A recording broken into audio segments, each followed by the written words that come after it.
सर्वांना नमस्कार। मागील 2 व्हिडिओमध्ये आपण संपूर्ण श्री शिवमहापुराण या डॉक्टर ज्ञानेश्वर तांदळे लिखित ग्रंथातील विद्येश्वर संहिता या पहिल्या संहितेचे वाचन पूर्ण केले। या व्हिडिओमध्ये आपण दुसरी संहिता म्हणजेच रुद्र संहितेचे वाचन करणार आहोत। रुद्र संहितेमध्ये सृष्टीखंड, सतीखंड, पार्वतीखंड आणि कुमारखंड असे 4 खंड आहेत।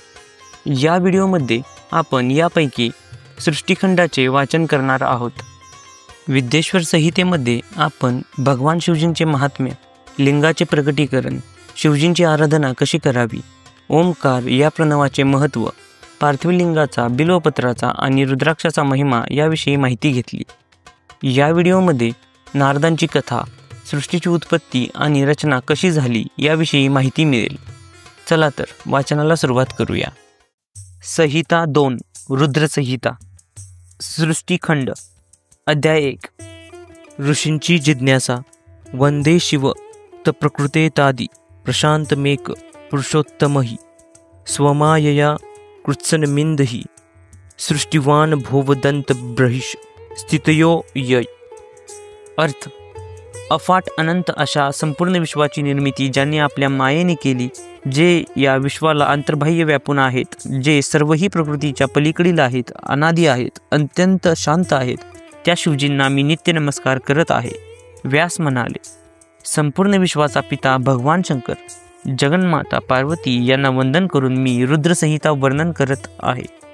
एके दिवशी नैमिषारण्यात निवास करणारे शौनकादी सर्व मुनिसुतांना म्हणाले, हे ब्रह्मज्ञानी व्यास शिष्य, आम्ही आपल्याकडून साध्य साधन खंड नावाची अत्यंत मंगल विद्येश्वर संहिता श्रवण केली। तिच्या श्रवणाने भगवान शिवजींचे आपल्या भक्तावर किती अपार प्रेम आहे, वात्सल्य आहे हे स्पष्ट जाणवते। हे मुनी, महर्षी व्यासांच्या कृपाप्रसादाने आपण महाज्ञानी झाला आहात। आपल्या मुखाने प्रगट होणारी दिव्यवाणी किती श्रवण केले तरी आमचे समाधान होत नाही। आपणाकडून कितीही ज्ञान प्राप्त झाले तरी शिवतत्वाचे पूर्ण आकलन होत नाही। म्हणून भगवान शिवजींचे परमश्रेष्ठ रूप कसे आहे याचे कथन करावे। शिवजी आणि पार्वतीचेही दिव्य चरित्र कथन करावे। निर्गुण महेश्वर सगुण रूप कसे धारण करतात, सृष्टीच्या प्रारंभी ते कोणत्या स्वरूपात होते, सृष्टीच्या मध्यकाळात ते कशा प्रकारे क्रीडाविलास करतात, सृष्टी कल्पाच्या अंत्यकाळात ते कोणत्या स्थितीत प्राप्त होतात, सर्व लोकांचे परम कल्याण करणारे शंकर कसे प्रसन्न होतात, प्रसन्न झाल्यावर भक्तांना कोणती फळे देतात, भगवान शिवजी शीघ्र प्रसन्न होतात, ते दयाळू कृपाळू आहेत, आपल्या भक्तांची संकटे दूर करतात। ब्रह्मा विष्णू महेश त्यांच्या शरीरातून निर्माण झाले आहे, तरी आपण त्यांचे चरित्र सांगावे। आपण मला जे प्रश्न विचारले तसेच काही प्रश्न महर्षी नारदांनी पूर्वी आपले पिताश्री ब्रह्माजींना विचारले होते, तेव्हा ब्रह्मदेवांनी जी उत्तरे दिली ती आपणास सांगत आहे, तरी आपण श्रवण करावी। अध्याय 2 नारदांची तपश्चर्या। सूत सांगू लागले, ऋषीजन हो, एकदा मुनिश्रेष्ठ नारदांनी तपश्चर्या करण्याचे निश्चित केले। त्यासाठी योग्य स्थान शोधत ते हिमालयात गेले। त्या ठिकाणी एक सुंदर गुहा होती। त्या ठिकाणी देव नदी गंगा वाहत होती। वृक्षवेलींनी बहरलेला तो परिसर होता। ही योग्य जागा आहे हे जाणून त्यांनी गुहेत प्रवेश केला।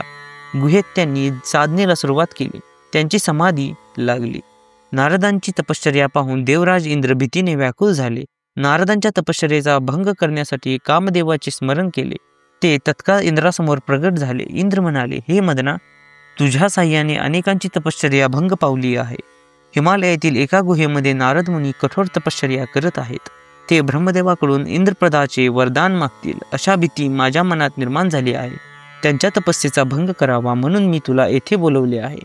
इंद्राच्या आज्ञेनुसार कामदेव वसंत ऋतूला घेऊन हिमालयामध्ये आले।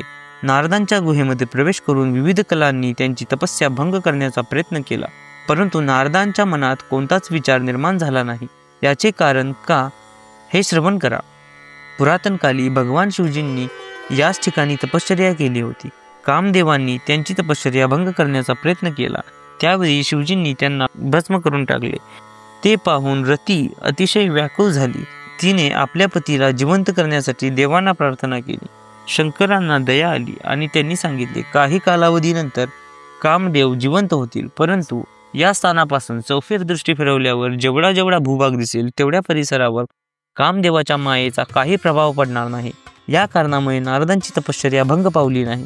शिवजींच्या शापामुळे कामदेवाचे काही चालले नाही. ही गोष्ट इंद्राच्या ध्यानी आली. नारदांना वाटले आपल्यामुळेच कामदेव पराजित झाले. ते कैलासावर आले आणि कामदेवावर आपण विजय मिळवला असे त्यांनी कथन केले. त्यावेळी रुद्रदेव मनोमन हसले आणि नारदांना म्हणाले, तुम्ही कामदेवांवर विजय मिळवला पण कोणाला सांगू नका. नारद आता ब्रह्मलोकात आले आणि ब्रह्मदेवांना म्हणाले, मी कामदेवांना जिंकले. नारदांना अभिमान झाला आहे हे ब्रह्मदेवांनी ओळखले. त्यांनी नारदांना पुन्हा सांगितले की हे कोणाला सांगू नको. नारद विष्णुलोकी आले आणि त्यांना कामदेवांना आपण जिंकले असे सांगितले. ही शिवजींची माया आहे हे त्यांनी जाणले व नारदांची स्तुती केली. त्यामुळे नारद चुकावले आणि संचार करण्यासाठी निघाले. अध्याय 3 नारदांचा मोह. सूत म्हणाले, महर्षी जन हो, नारद गेल्यावर शिवजींच्या इच्छेनुसार तत्काळ आपली माया प्रगट केली आणि अतिशय रमणीय असे अद्भुत नगर प्रगट केले. स्त्री पुरुषांना विहार करण्यासाठी अनेक बगीचे निर्माण केले. त्यामध्ये रंगबिरंगी सुवासिक फुले निर्माण केली. या नगरीमध्ये शील निधी राजा राज्य करीत होता. त्याला अतिशय सुंदर कन्या होती. तिचे स्वयंवर करण्याचे आयोजन केले होते. त्यासाठी अनेक राजकुमार आले होते. नारदांचे त्या नगरीमध्ये आगमन झाले. ती प्रसन्न रमणीय नगरी पाहून नारद मोहित झाले. नारदांनी राजवाड्यात प्रवेश केला.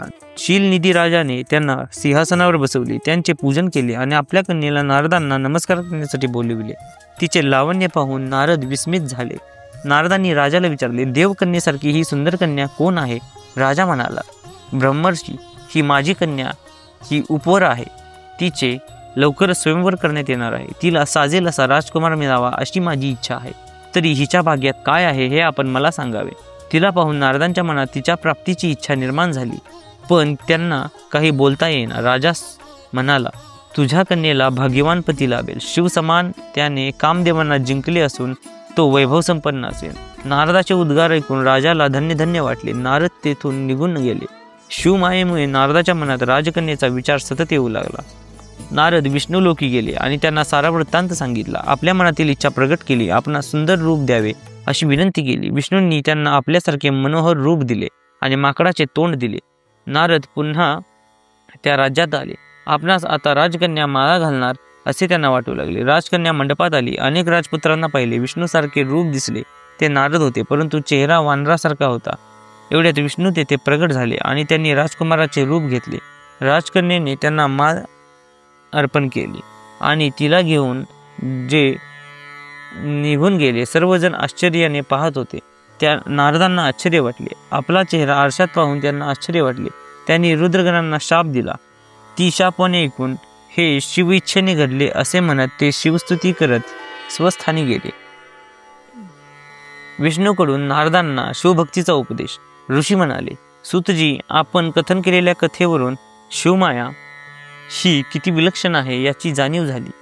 आता त्यानंतर पुढे नारदांनी काय केले हे सांगा. सूत म्हणाले, विष्णूने आपणाबरोबर कपट केले हे जाणून नारद रागाने विष्णुलोकी आले. नारद म्हणाले, विष्णू, आपण माझ्याशी कुटिलपणाने का वागलात? तुम्ही माझा भरसभेत घोर अपमान केला. त्यामुळे मी तुम्हाला शाप देत आहे.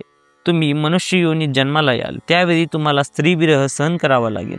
वानराचे साह्य घेऊन तुम्हाला आपले कार्य सिद्ध करता येईल. त्यानंतर शिवजींनी आपल्या मायेला आवरून घेतले. त्यामुळे श्री नारद पूर्वपदावर आले. त्यांना आपण शाप दिल्याबद्दल पश्चाताप झाला. त्यांनी श्रीहरीचे पाय धरले आणि चुकीबद्दल माफी मागू लागले. प्रायश्चित्त विचारू लागले. नारदांची ही अवस्था पाहून विष्णूंच्या हृदयात दया भावना निर्माण झाली.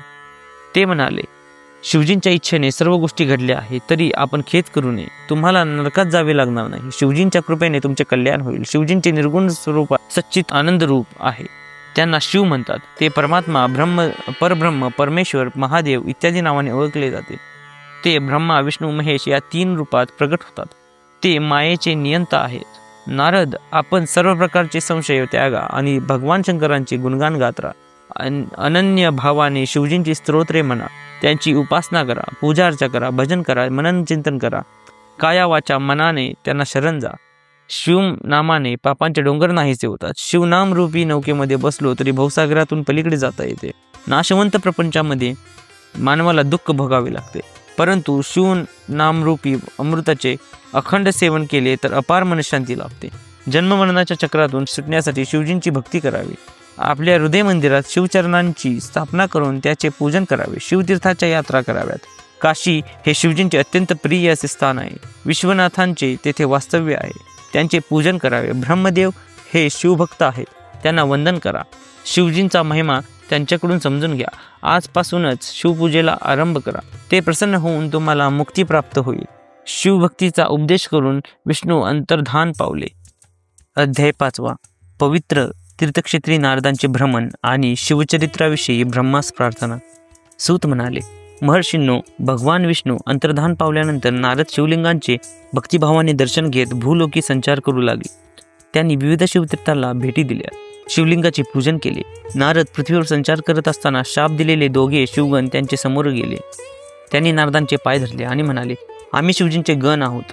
आपले मित्र राजकुमारीचे स्वयंवराचे वेळी मायामोहाने भ्रमित झालो होतो, तेव्हा आम्ही आपली थट्टा केली. आमच्याकडून अपराध घडला तरी आपण आम्हाला क्षमा करावी. आम्हाला शापातून मुक्त करा. शिवगणांची प्रार्थना ऐकून नारद म्हणाले, शिवगण हो, आपण तर महादेवांचे निस्सीम भक्त आहात. शिवजींच्या इच्छेनेच माझी बुद्धी भ्रष्ट झाली होती, म्हणून मी तुम्हाला शाप दिला. या अपराधाबद्दल तुम्हीच मला क्षमा करावी अशी विनंती आहे. माझी शापवाणी व्यर्थ जाणार नाही. विश्रवाच्या वीर्यापासून तुमचा जन्म होईल. तुम्ही कुंभकर्ण आणि रावण या नावाने प्रसिद्ध व्हाल. राक्षसांचे अधिपती बनाल. त्रैलोक्यावर राज्य कराल. शिवप्रभूंच्या हातून म्हणजे विष्णूच्या हातून आपला मृत्यू होईल आणि उद्धार होईल. पुन्हा तुम्ही शिवलोकी जाल. शापातून मुक्त होण्याचे वचन ऐकून शिवगणांना अतिशय समाधान वाटले. त्यांनी श्री नारदांना वंदन केले. नारदांनीही आनंद झाला. ते मनोमन शिवजींचे ध्यान करत मार्गक्रमण करत होते. पृथ्वीवरील अनेक शिवतीर्थांचे दर्शन घेत ते परमपवित्र काशी नगरीला आले. त्यांनी विश्वेश्वराचे मनोभावे दर्शन घेतले. अत्यंत प्रेमाने त्यांची पूजा केली. काशीमध्ये काही काळ वास्तव्य केले. त्यांना आनंद झाला. शिवजींची उपासना केल्यामुळे त्यांचे अंतःकरण परमपवित्र बनले. त्यांच्या हृदयाचा गाभारा भक्तिभावनेने भरून गेला. काशी सोडून जाण्यास त्यांचे मन तयार होईना. परमपवित्र गंगा आणि तिच्या काठावर बसलेले विश्वेश्वराचे मंदिर त्यांच्या दर्शनाची त्यांना सवय लागली होती. तरी देखील विष्णूच्या आज्ञेप्रमाणे त्यांनी ब्रह्मलोकी प्रस्थान केले. नारदांनी अत्यंत प्रेमभावाने ब्रह्माजींना नमस्कार केला आणि म्हणाले, पिताश्री, आपण साऱ्या जगाचे पितामह आहात. आपण परब्रह्माचे पूर्ण स्वरूप जाणता. आपल्या कृपेने मी विष्णूंचा महिमा जाणला. आपल्या कृपेने मी परमार्थाचा मार्ग आत्मसात केला. परंतु खरोखर शिवतत्वाचे मला काहीच माहीत नाही. मी त्यांच्या पूजेचा शस्त्रविधी जाणत नाही. तरी त्यांची विविध चरित्रे, त्यांचे स्वरूप, त्याचप्रमाणे ते निर्गुण असून त्यांनी सगुण रूप कसे धारण केले, सृष्टीच्या आरंभी आणि अंती कोणत्या स्वरूपात असतात, त्यांचे संपूर्ण जीवन मी श्रवण करू इच्छितो. मी आपणास पूर्ण शरण आलो आहे. तरी शिवजींच्या चरित्राचा पूर्ण वृत्तांत सांगावा ही प्रार्थना.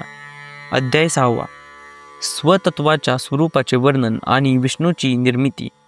ब्रह्मदेव म्हणाले, हे नारदा, तू खरोखर महान बुद्धिमान आहेस. तू सर्वांच्या कल्याणाचा विचार करतोस. तू लोकांचे पाप नाहीसे करतोस. शिवजींच्या परमतत्वाविषयी विष्णूंना जेवढी माहिती आहे तेवढी मला नाही. तरी पण मला जेवढी माहिती आहे तेवढी सांगतो. शिवजींचे स्वरूप अतिशय अद्भुत असे आहे. ज्यावेळी महाप्रलय झाला त्यावेळी सारे विश्व नाहीसे झाले. पंचमहाभूते, शब्द, स्पर्श, रूप, रस, गंध हे पंच विषयही नाहीसे झाले. सर्व दिशा नाहीशा झाल्या. त्यावेळी एकच सत्व रूप ब्रह्मच अस्तित्वामध्ये होते. ते ब्रह्मस्वरूप म्हणजे शिवतत्व. ते अनंत आहे, ज्योतिस्वरूप आहे, सर्वव्यापी आहे, सर्वांचे आदी कारण आहे. त्याचे शब्दाने वर्णन करता येत नाही. वेदालाही त्याचे वर्णन करता येत नाही. मी एक आहे, अनेक व्हावे असे स्फुरण निर्माण झाले. आपल्या लीलाशक्तीने आपलीच मूर्ती निर्माण केली. त्या अमरतत्वाचे मूर्तिस्वरूप म्हणजे सदाशिव होय. त्यालाच ईश्वर म्हणतात. सदाशिवानी आपल्या शरीरातून प्रगट केलेल्या शक्तीला प्रधान प्रकृती, गुणवती व माया असे म्हटले जाते. ती विकारसहित असून बुद्धितत्वाची जननी आहे. तिला अंबिका, सर्वेश्वरी, प्रकृती, नित्य, आदिकरण असे म्हणतात. त्या अंबिकेला 8 भुजा आहेत. तिच्या हातात विविध प्रकारची अस्त्रे आणि शस्त्रे आहेत. ती एकाकी असली तरी स्वयोगवश अनेक होते. सदाशिवांना परमपुरुष, ईश्वर, शिव, शंभू, महादेव किंवा महेश्वर असे म्हणतात. मस्तकावर गंगा व चंद्र धारण केला आहे. त्याची 5 मुखे आहेत. प्रत्येक मुखाला 3 नेत्र आहेत. त्यांनी अंबिकेच्या साह्याने शिवलोक नामक क्षेत्र निर्माण केले. ते परमपवित्र स्थान म्हणजे काशी. एके दिवशी शिव व शिवा, शक्ती व अंबिका आनंदवनात विहार करत होते. त्यांचा एक सुंदर पुरुष निर्माण झाला. ते विष्णू नामाने ओळखले जाऊ लागले. त्यांनी शिवशक्तीच्या सांगण्याप्रमाणे तपश्चर्या केली. त्यांना परब्रह्माचा साक्षात्कार झाला. विष्णूच्या अंगातून घामाच्या धारा तपश्चर्या श्रमामुळे निर्माण झाल्या. सर्व जलमय झाले. त्या जलात ते राहू लागले. त्यामुळे त्यांना नारायण म्हणू लागले. नार म्हणजे जल व त्यात शमन केल्यामुळे नारायण. त्यातून प्रकृती निर्माण झाली. त्यापासून 3 गुण व विविध अहंकार उत्पन्न झाले. अहंकारापासून शब्द, स्पर्श, रूप, रस, गंध, पुढे पंचमहाभूते निर्माण झाली. त्यापासून ज्ञानेंद्रिये व कर्मेंद्रिये या तत्वांवर पुरुषाला सोडून बाकीची तत्वे प्रकृतीपासून निर्माण झाली. त्यामुळे ती जड आहेत. अध्याय 7. ब्रह्मा आणि विष्णू यांचा संवाद. ब्रह्मदेव नारदांना म्हणाले, हे देवर्षी विष्णू विशाल जलाशयात शयन करत होते. तेव्हा शिवजींच्या इच्छेने त्यांच्या नाभीतून एक मोठे कमळ उत्पन्न झाले. शिवजींनी मला उजव्या अंगातून प्रगट केले. मला विष्णूच्या नाभी कमळात ठेवले व स्वतःच्या मायेने मोहित करून मी जणू काय त्या कमळातून उत्पन्न झालो आहे असे दाखविले. माझ्या मस्तकावर त्रिपुंड तिलक होते. शिवमायेने मोहित झाल्यामुळे मला कमळाशिवाय दुसरे काहीच दिसत नव्हते. मी कोण आहे, कुठून आलो, माझे कार्य काय, मी कोणाचा पुत्र, मला कोणी निर्माण केले, अशा अनेक प्रश्नांनी मी गोंधळून गेलो. कमळाचा देठ पाण्यात गेलेला आहे, तेथे आपण जावे म्हणून मी कमळातून खाली उतरलो. पण मला काही अंत लागला नाही. पुन्हा वर आलो तर कमळही दिसेना. त्यावेळी आकाशवाणी झाली, तपश्चर्या कर. त्याप्रमाणे मी तपश्चर्या केली. त्यानंतर भगवान विष्णू माझ्यावर अनुग्रह करण्यासाठी प्रगट झाले. त्यांचे नेत्र कमळासारखे होते. त्यांच्या 4 हातामध्ये शंख, चक्र, गदा व पद्म होते. त्यांच्या मस्तकावर दिव्य मुकुट होता आणि अंगावर अनमोल आभूषणे होती. त्यांचं मुखकमल अत्यंत देदीप्यमान होते. मी त्यांना हात जोडून आपण कोण आहात असे विचारले, कारण मला काहीच माहीत नव्हते. विष्णू म्हणाले, वत्सा, मी तुझे स्वागत करत आहे. तू निर्भय राहा. सर्व कामना मी पूर्ण करेन. त्यांचे बोलणे ऐकून माझ्यातील रजोगुण प्रगट झाला. मी त्यांना म्हणालो, मी स्वयंभू आहे, सर्व विश्वाचा आत्मा आहे, सर्व जगाचा कर्ता मी आहे, मी पितामह आहे. वेदांनी मला परमश्रेष्ठ म्हणून गौरवलेले आहे. असे असताना देखील आपण मला वत्सा म्हणून कसे काय संबोधले याचे कारण काही समजत नाही. त्यावेळी विष्णू म्हणाले, तू माझ्यापासून उत्पन्न झाला आहेस. तू मला विसरला आहेस. मायेने तू मोहित झाला आहेस. मी विश्वाचा निर्माता, पालन करता आणि संहार करता आहे. व्यक्त अव्यक्त विश्व ही सर्व लीला माझी आहे.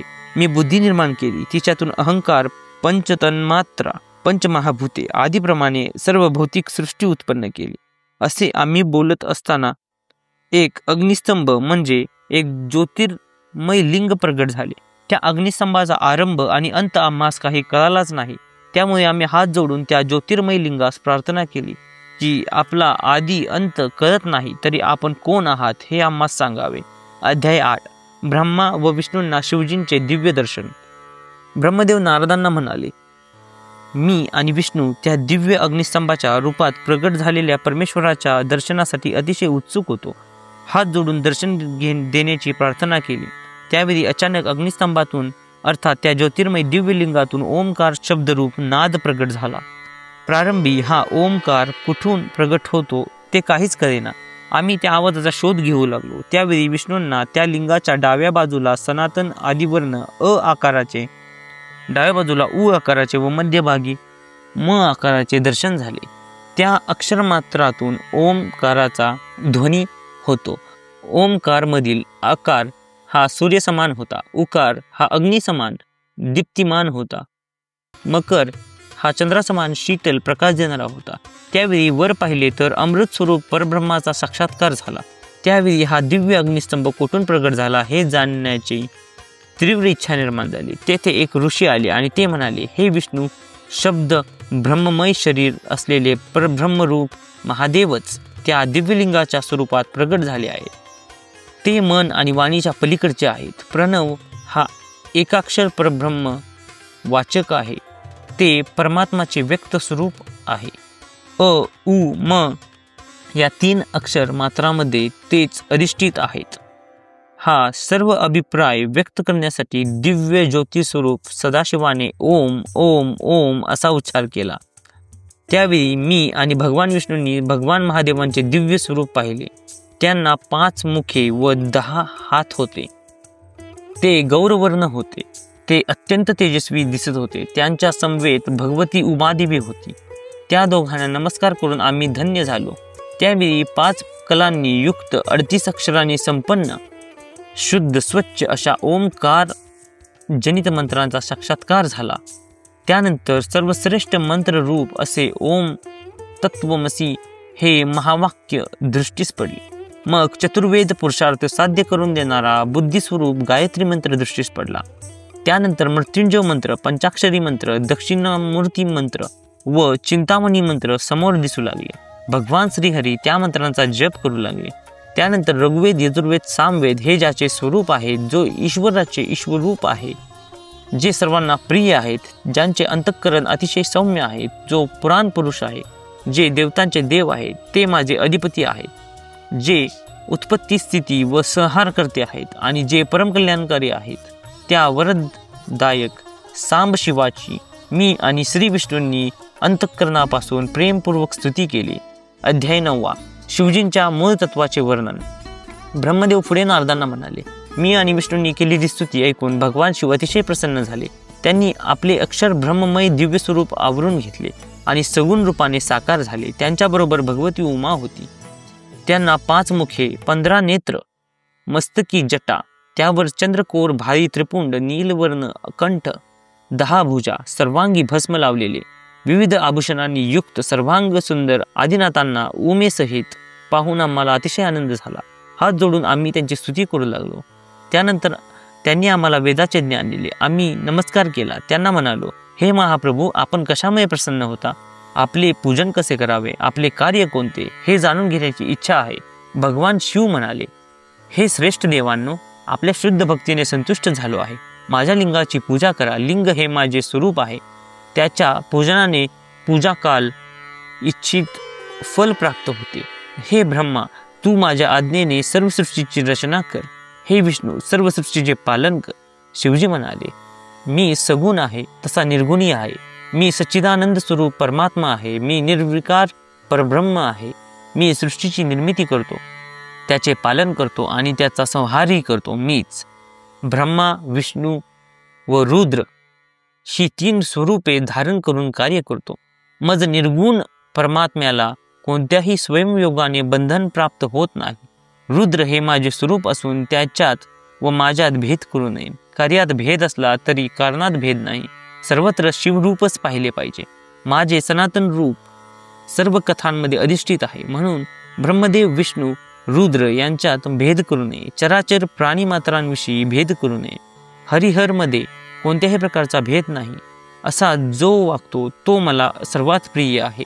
माझ्या उजव्या अंगातून ब्रह्मा प्रगट झाला, डाव्या अंगातून विष्णू प्रगट झाला, माझ्या हृदयातून रुद्र प्रगट झाले, जे पुरुष प्रकृतीच्या पलीकडे आहे. 3 गुणांचे ऐश्वर्य धारण करत असलो तरी मी गुणातीत आहे. मी सर्वव्यापी एकमेव परमात्मा आहे. हे विष्णू, तू माझ्या आज्ञेने सृष्टीकर्ता ब्रह्मदेवाचेही पालन कर. त्यामुळे तू त्रैलोक्यात पूजनीय होशील.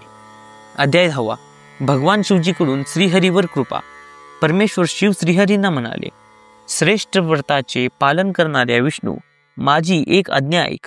त्या आज्ञेचे पालन केले तर लोकांमध्ये तू पूज्य होशील. ब्रह्मदेवाने निर्माण केलेले विश्व हे अफाट आहे, अनंत आहे.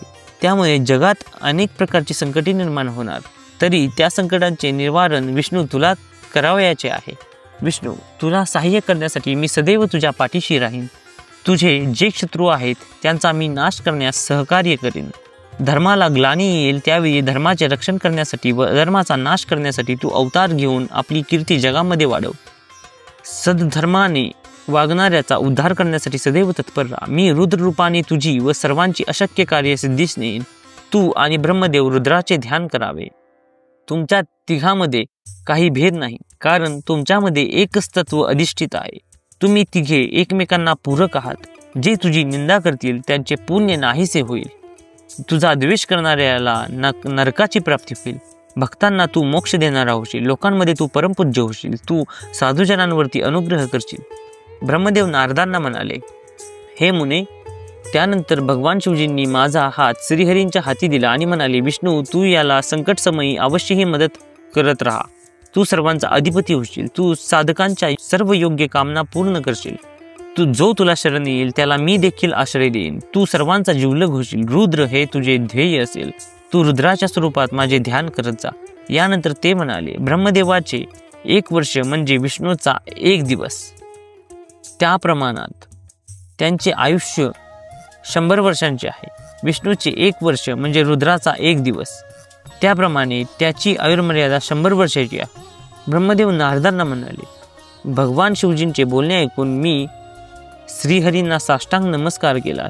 हे पाहून भगवानांनी आमच्या अंगावरून वात्सल्याने हात फिरवला. त्यांच्या पावन स्पर्शाने आम्ही धन्य धन्य झालो. त्यांनी आम्हाला धर्माचा उपदेश केला. आमच्यावर कृपेचा वर्षाव करून ते निघून गेले. नारदा, तेव्हापासून लिंगपूजा प्रचलित आहे. लिंगामध्ये प्रतिष्ठित असलेले शिव हे उपासकाचे सर्व दोष हरण करतात. लिंग हे महेश्वरांचे तर लिंगवेदी हे महादेवीचे स्वरूप आहे. सर्व विश्व परमेश्वरात लय पावते. लयाचे अधिष्ठान असल्यामुळे शिवजींना लिंग म्हटले आहे. शिवलिंगाची पूजा करून जो सदाचाराने वागतो तो पुण्यवान होतो. अध्याय 11. भगवान शिवजींची शास्त्रशुद्ध पूजा. ऋषी म्हणाले, सुतजी, आपणास नमस्कार असो. आपण आता आम्हाला शिवपूजनाचा विधी सांगावा. सुतजी म्हणाले, ब्रह्मदेवांनी शिवपूजन विधी नारदांना सांगितला. भगवान शंकराचे स्वरूप सनातन आहे. शुद्ध अंतःकरणाने त्यांची पूजा केली तर भक्तास सुख शांती समाधान लाभते. त्याची सर्व मनोरथे पूर्ण होतात. शिवपूजनामुळे मोक्षही सुलभ होतो. पूजनासाठी ब्रह्ममुहूर्तावर उठावे. मंगलमय स्नान करावे. शिवनामाच्या स्तोत्रांचा पाठ करावा. सर्व पवित्र शिवतीर्थांचे स्मरण करावे. पूजेची सर्व सामग्री जवळ घेऊन नंतर पूजेला बसावे. त्यामुळे पूजा करताना उठावे लागणार नाही. प्रारंभी गणपती, द्वारपाल व 8 द्विपालांची पूजा करावी. चौरंगावर अथवा पाटावर पांढरे वस्त्र घालून त्यावर शिवलिंगाची स्थापना करावी. त्याच्या भोवती रांगोळी काढावी अथवा फुलाने ते स्थान सुशोभित करावे. प्रारंभी 3 वेळा आचमन करून प्राणायाम करावा. त्यानंतर भगवान शंकराचे ध्यान करावे. शिवजींना 5 मुखे आहेत, 10 हात आहे. त्यांची अंगकाठी स्फटिका समान उज्ज्वल आहे. त्यांचे सर्वांग आभूषणांनी शोभून दिसत आहे आणि व्याघ्र चर्म परिधान केले आहे. अशा स्वरूपाचे ध्यान करावे. आपणही त्या स्वरूपाशी एकरूप व्हावे. सद्योजात प्रपद्यामी या मंत्राचे परमेश्वर शिवजींचे आवाहन करावे. ओम वामदेवाय नमः या मंत्राने त्यांना आसनावर बसवावे. ओम तत्पुरुषाय विद्महे या रुद्र गायत्रीने त्यांचे सानिध्य प्राप्त करावे. अधोरेभ्योभ्यो थ या मंत्राने तेथे निरोध करावा. मग ईशानः सर्वविद्यान नमः या मंत्राने आराध्य देवाचे पूजन करावे. पाद्य व आचमनीय अर्पण करून अर्घ्य द्यावे. देवाला चंदन मिश्रित जलाने स्नान घालावे. त्यानंतर शुद्ध जलाने स्नान घालावे. नंतर पंचामृताचा अभिषेक करावा. स्नान घालताना आणि अभिषेक करताना ओमकाराचा मोठ्याने उच्चार करावा. अक्षता वाहण्यात गंध लावावे. दर्भ, आघाडा, कापूर, चमेली, गुलाब, चाफा, श्वेतकण्हेर, मोगरा इत्यादी विविध प्रकारची फुले वाहावीत. कलशामधील पाण्याची शिवलिंगावर सतत धार धरावी. त्यावेळी पवनयंत्र, रुद्र सुक्तातील मंत्र, नीलसूत्रातील मंत्र अथवा पंचाक्षर मंत्र म्हणावेत. त्यानंतर पुष्प, धूप, दीप, नैवेद्य, तांबूल आदी उपचार अर्पण करून यथाविधी पूजा करावी. त्यानंतर आरती करावी. आरती म्हणजे देवाला आर्त भावनेने मारलेली हाक होय. देवाला मनोभावे हात जोडावेत. त्यांची प्रार्थना करून फुले व्हावीत. स्वस्ती वाचन करावे. कल्याणकारी प्रार्थना म्हणाव्यात. त्यानंतर क्षमा प्रार्थना म्हणावी. जन्मोजन्मी माझ्याकडून निस्वार्थ सेवा करावी, भक्ती घडावी अशी प्रार्थना करावी. अध्याय 12. श्रीहरींचा देवांना उपदेश आणि शिवपूजनाची आवश्यकता. ब्रह्मदेव नारदांना म्हणाले, मी तुला शिवपूजनाची विधी नीट समजावून सांगितला. तुला आता आणखी काय ऐकण्याची इच्छा आहे? नारद म्हणाले, हाच विषय मला विस्तारपूर्वक ऐकावयाचा आहे, तरी आपण सांगावा. ब्रह्मदेव म्हणाले, हे नारदा, मी सर्व ऋषी व देवतांना बोलावून क्षीरसागरापाशी घेऊन आलो आणि त्यांना सांगितले, येथे श्री विष्णूंचे वास्तव्य आहे. सर्वांनी मिळून विष्णूंची स्तुती केली. त्यामुळे विष्णू प्रगट झाले. विष्णू म्हणाले, आपण येथे सर्वजण कशासाठी आला आहात? आपले काय संकट आहे ते आम्हास कथन करावे. त्यावेळी देव म्हणाले, दुःख दूर करण्यासाठी नित्य कोणाची पूजा करावी? त्यावेळी श्रीहरी म्हणाले, भगवान शंकरच हेच संपूर्ण विश्वाचे सनातन असे अधिष्ठान आहे. त्यांच्या कृपेने सर्वांचे दुःख पूर्णपणे नाहीसे होईल. म्हणून नित्य त्यांचीच उपासना करावी, त्यांची भक्ती करावी, अनन्य भावाने त्यांना शरण जावे, सदैव त्यांचे चिंतन करावे, त्यांची ऐहिक आणि परमार्थिक कल्याण होते, ते सर्व प्रकारच्या बंधनापासून मुक्त होतात. ब्रह्मदेव म्हणाले, हे नारदा, त्यावेळी माझ्याबरोबर उपस्थित असलेल्या सर्वांनी श्रीहरींचा उपदेश एकाग्रतेने श्रवण केला. त्यावेळी त्यांनी विष्णूंना वंदन केले आणि आपणास शिवलिंग देण्याची विनंती केली. विष्णूंनी विश्वकर्म्याला बोलवले व सर्वांसाठी शिवलिंग बनवून ते देण्याची आज्ञा केली. विश्वकर्म्याने इंद्राला पद्मराग मण्यांचे, कुबेराला सोन्याचे, धर्मराजाला पुष्कराज खड्याचे, वरुणाला श्यामवर्णाचे, विष्णूंना इंद्रनील मण्याचे, मला सुवर्णाचे, विश्वदेवांना चांदीचे, वस्तुगणांना पितळेचे, अश्विनी कुमारांना मातीचे, लक्ष्मीला स्फटिकाचे, आदित्यांना तांब्याचे, चंद्राला मोत्याचे, अग्नीला हिऱ्याचे, ब्राह्मणांना मातीचे, मयासुराला चंदनाचे, नागाला पोवळ्याचे, देवींना लोण्याचे, योग्यांना भस्माचे, यक्षांना दह्याचे, छायादेवींना पिठाचे, बाणासुराला पाऱ्यांचे लिंग दिले. लिंग पूजनाचा सर्व विधी समजावून सांगितला. त्यानंतर आम्ही श्रीहरींचा निरोप घेऊन स्वस्थानी परत आलो. ध्यान हे ज्ञानाचे साधन आहे. ध्यानाने शिवतत्वाचा साक्षात्कार होतो. देवपूजेने मनुष्याचे शरीर निर्मळ होते, त्यावर ज्ञानाचा रंग चढतो. ज्ञानाने मनुष्याच्या मनातील सर्व प्रकारचे भेदभाव नाहीसे होतात. द्वैताचा अंधकार नाहीसा होतो आणि अद्वैताचा प्रकाश सर्वत्र पसरतो आणि माया या बंधनातून मुक्त झाल्यावर मनुष्याला शिवपद प्राप्त होते. गृहस्थाश्रमी मनुष्याने भगवान शंकराचे पूजन करावे. ते देवांचे देव आहेत. त्यांचे पूजन केल्याने सर्व देवता संतुष्ट होतात. अध्याय 13. भावभक्तीचे शिवपूजन. ब्रह्मदेव नारदांना म्हणाले, हे मुने, क्षीरसागराहून परतल्यानंतर मी देवतांना आणि ऋषींना शिवपूजन किती आवश्यक आहे, त्यामुळे काय साध्य होते, हे शास्त्रशुद्ध पद्धतीने समजावून सांगितले. ब्रह्ममुहूर्तावर उठून शिव पार्वतीचे स्मरण करावे. मंगल स्नानानंतर सिद्धी बुद्धीसहित गणेशाचे पूजन करावे. ओम गणपतेय नमः या मंत्राचा जप करावा. त्यांना मनोभावी नमस्कार करावा. क्षमा प्रार्थना करावी. गंध, पुष्प, धूप, दीप, दैवद्याने शिवप्रभूंची पूजा करावी.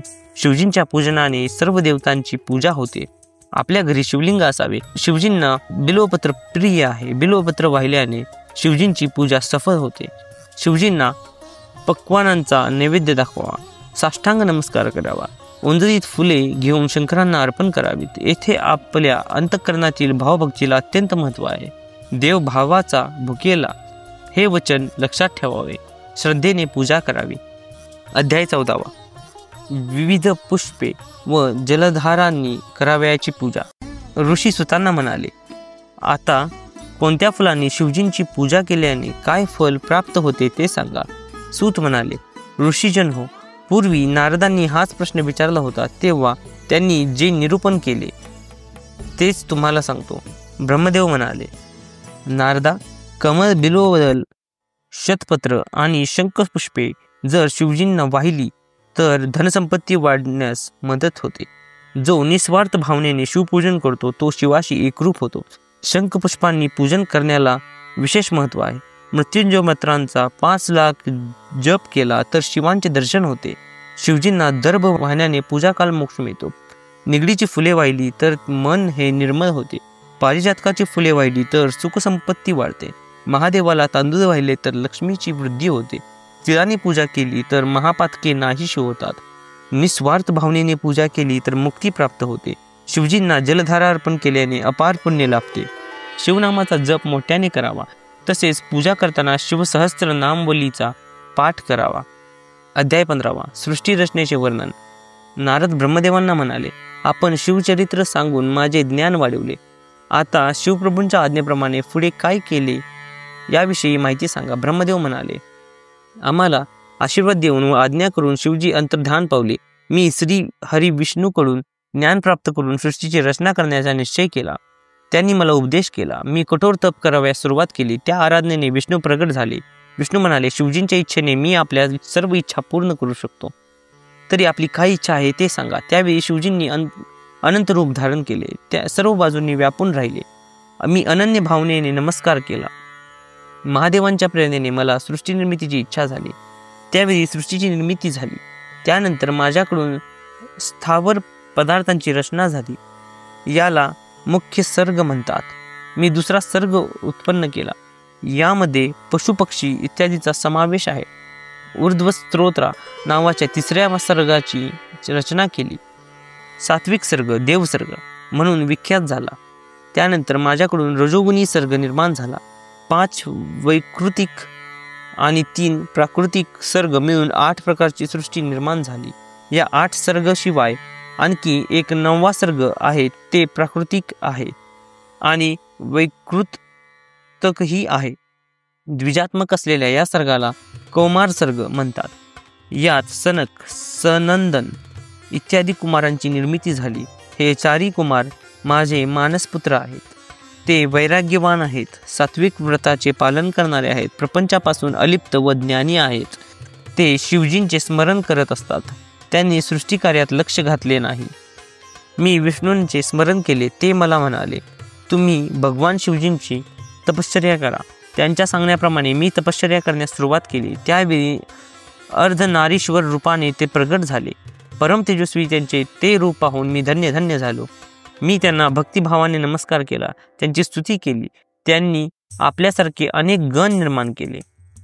मी त्यांना पुन्हा विनंती केली, हे महादेवा, आता तुम्ही जन्ममृत्यूचे बंधन असणारी जीवसृष्टी निर्माण करा. त्यावेळी महादेव म्हणाले, मी जन्ममृत्यूचे भय असणारी प्रजा निर्माण करणार नाही, कारण कर्माच्या अधीन असल्यामुळे जीव दुःखानीच युक्त असणार आहे. मी गुरुरूपाने उत्तम ज्ञान देऊन त्यांचा उद्धार करेन. म्हणून जन्ममृत्यूचे भय असणारी प्रजा तुम्ही निर्माण करा. नारदा अशा प्रकारे मला प्रेरणा देऊन भगवान अंतर्धान पावले. अध्याय 16. बहुविध सृष्टीची उत्पत्ती. ब्रह्मदेव नारदांना म्हणाले, त्यानंतर मी शरदमात्रा आदी सूक्ष्म भूतांचे स्वतःच पंचीकरण केले. त्या 5 संमिश्रण करून आकाश, वायू, अग्नी, जल आणि पृथ्वी यांची उत्पत्ती केली. पृथ्वीवर पर्वत, सागर, अनेक प्रकारचे वृक्ष निर्माण केले.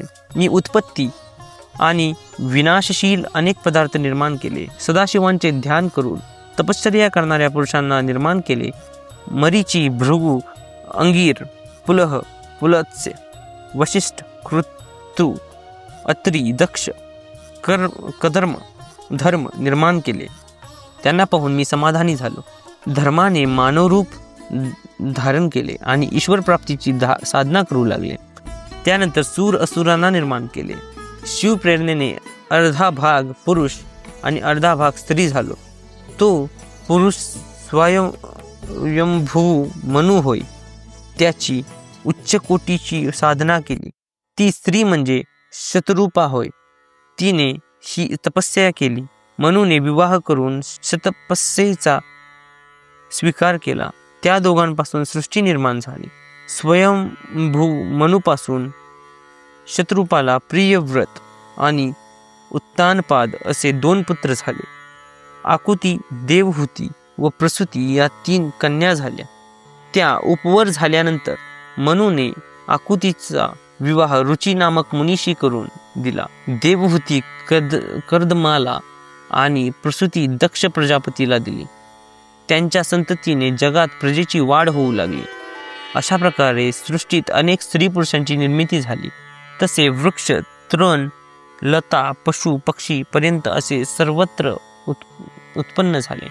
एका वृक्षापासून पुढे अनेक प्रकारचे वृक्ष निर्माण झाले. लतावेली वाढत चालल्या. सुगंधी रंगीबेरंगी फुले निर्माण झाली. आकाशातून विहार करणारे पक्षी निर्माण झाले. अनेक प्रकारचे प्राणी निर्माण झाले. विविध प्रकारचे डोंगर, जलाशय निर्माण झाले. विविधतेने ही वसुंधरा नटून गेली. भगवान शंकराच्या आज्ञेने मी विश्वाची रचना केली. शिवादेवी ही लोकहितार्थ दक्षात्मा सती म्हणून जन्मली. तिने भक्तांच्या उद्धारासाठी अनेक प्रकारच्या लीला निर्माण केल्या. शंकराशी विवाह केला. पिताश्रींनी केलेल्या यज्ञात पतीचा अपमान झाला, म्हणून तिने यज्ञकुंडात उडी मारून देहत्याग केला. देवतांच्या विनंतीवरून सती हिमालयाची कन्या म्हणजे पार्वती म्हणून प्रगट झाली. तिने कठोर साधना केली आणि शिवजींना प्राप्त केले. ती देवी या जगात कालिका, चंडिका, भद्रा, चामुंडा, जया, विजया, भद्रकाली, जयंती, दुर्गा, भगवती, कामाख्या, कामदा, अंबा, सर्व मंगला या नावाने प्रसिद्धीस आली. नारदा, हे सर्व विशाल ब्रह्मांड शिवजींच्या आज्ञेने मी निर्माण केले. त्यांनाच परब्रह्म परमात्मा म्हणतात. मी विष्णू व रुद्र गुणभेदामुळे वेगळे आहोत, तरी त्यांचा अंश आहोत. शिव निर्गुण व सगुण सर्वांच्या पलीकडे आहेत. अध्याय 17. दुराचारी गुणनिधीची कथा. सूत म्हणाले, हे मुनीश्वरो, ब्रह्मदेवाचे सृष्टीविषयीचे ज्ञान ऐकून त्यांना अत्यंत विनयाने नमस्कार केला. त्यांनी विचारले, भगवान शंकर कैलास पर्वतावर केव्हा गेले? कुबेरांशी स्नेह कसा झाला? शिवप्रभू कैलास पर्वतावर काय करतात हे जाणून घेण्याची माझी इच्छा आहे. ब्रह्मदेव नारदांना म्हणाले, तुला शंकराचे चरित्र सांगतो, तरी एकाग्रतेने श्रवण कर. कांपिल्य नगरात यज्ञदत्त दीक्षित नावाचे एक ब्राह्मण राहत होते. त्यांचा वेदशास्त्राचा अभ्यास होता. ते सदाचाराने वागत होते. त्यांना एक पुत्र होता. त्याचे नाव गुणनिधी होते. मुलाची 8व्या वर्षी मुंज झाली. शास्त्राप्रमाणे त्याला गुरुगृही अध्याय अभ्यासासाठी पाठवले. त्याला धर्मशास्त्राचा अभ्यास करण्याची आवड नव्हती. तो वाईट मुलांची संगती करू लागला. तो संध्या करत नसे. दुष्टांच्या संगतीत राहून तो जुगार खेळत असे. देवादिकांची तो निंदा करत होता. यज्ञदत्त आपल्या कामात रममान होते. पत्नीकडे चौकशी केली तर गुणनिधी व्यवस्थित वागतो असे पत्नी सांगत असे. त्यामुळे यज्ञदत्तला त्याचा दुराचार काहीच माहीत नव्हता. गुणनिधी मोठा झाला. त्याचे लग्न करण्यात आले. पत्नी सुशील होती. वडिलांना आपल्या मुलाची वागणूक अजूनही माहीत नव्हती. आईने त्या मुलाला खूप समजावून सांगण्याचा प्रयत्न केला. आपला मुलगा दुराचारी आहे हे वडिलांना अजून माहीत नाही, तरी तू अजून तरी सावध झाला पाहिजे. राजाला ही गोष्ट कळाली तर त्याला आपल्या दीक्षितपणा जाईल आणि मग आपण काय खाणार? झालेल्या गोष्टी विसरून तू सदाचारी बन. आई त्याला रोज शिकवित असे. आईच्या बोलण्याचा गुणनिधीवर कोणताच परिणाम झाला नाही. त्याची जुगाराची सवय वाढत चालली. घरातल्या कोणत्याही गोष्टी विकून तो जुगार खेळत राहिला. एके दिवशी आपल्या वडिलांची अंगठी त्याने चोरली. वडिलांनी अंगठी जुगारी मुलाच्या हातात पाहिली. यज्ञदत्त त्याने शोध घेतल्यावर कळले आपला मुलगा जुगार खेळतो आणि तो हरला, म्हणून या मुलाच्या हातात ही अंगठी आली. यज्ञदत्त घरी आला आणि पत्नीला विचारले, माझ्या हिऱ्यांची अंगठी कोठे आहे? पत्नीने सांगितले, खोटे ठेवले आहे, हे आपण शोधा. पत्नीचे खोटे बोलणे यज्ञदत्ताला कळाले. तो म्हणाला, आजपर्यंत तू खोटे बोलून त्याला पाठीशी घातले. त्यामुळे घरातल्या अनेक वस्तू त्याने चोरून जुगारात घालवल्या. असल्या घरात मला राहायचे नाही. यज्ञदत्ताने दुसऱ्या मुलीबरोबर विवाह केला.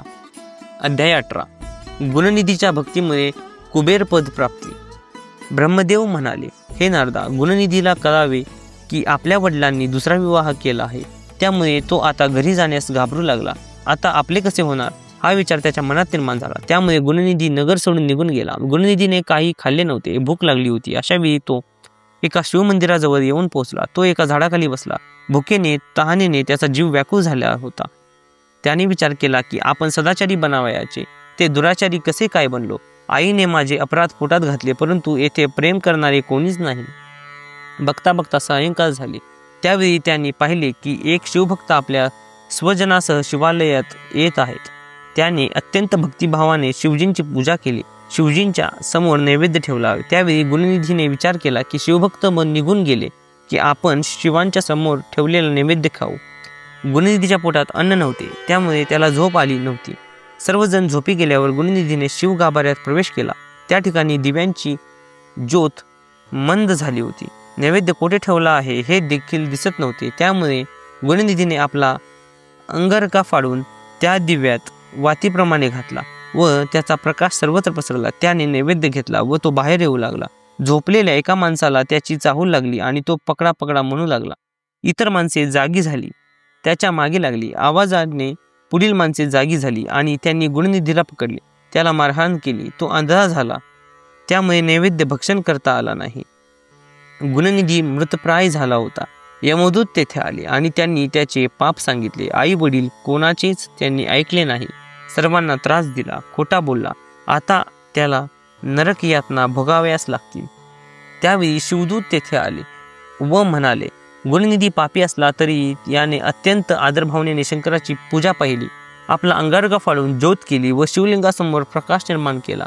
त्यामुळे ती शिवलोकी येणार आहे. तेथे उत्तम भोग तो भोगेल. शिवगणांनी गुणनिधीला शिवलोकात नेले. तेथे त्याला उमा महेशाचे साक्षात दर्शन झाले. उत्तम भोग प्राप्त झाले आणि कालांतराने त्याला कलिंग राजा याच्या पोटी जन्म घ्यावा लागला.